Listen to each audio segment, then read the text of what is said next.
ம். அனைவருக்கும் வணக்கம். மதுரை மன்னன் பாண்டியனாகியனான் மக்களை சந்திப்பதற்காக நகர்வலம் சென்ற நேரத்தில் பந்தி என்பவன் தரும் பிட்டையை வாங்கி உண்ணுவிட்டு அவனுக்காக கரை அடைக்க சென்றவன் சரியாக மண்ணை வெட்டி போடவில்லை. அப்போது என்னிடம் இருந்த பிரம்பால் ஓரடி அடித்தேன். நான் அடித்த அடி என்மேல் மற்ற இன்னொரு வீரன் மீது பட்டது. அந்த நபர் திடீரென பயந்து போய்விட்டார். வந்தவர் மதுரை கடவுள் என்று விழுந்து வணங்கினேன். இனி நான் இனியவர்களை தண்டிக்கும் போது என்னை காட்டிக் கொடுக்கும் வலிமையுடையவரின் முதுகில் இப்போது அடித்து அடிக்க அஞ்சு நிற்கும்.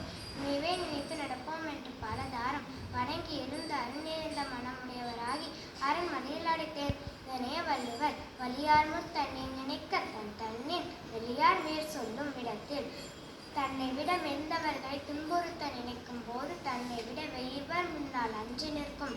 இனிமே தனக்கு இருப்பதை மறந்துவிடக்கூடாது என்கிறார் திருவள்ளுவர். நன்றி, வணக்கம்.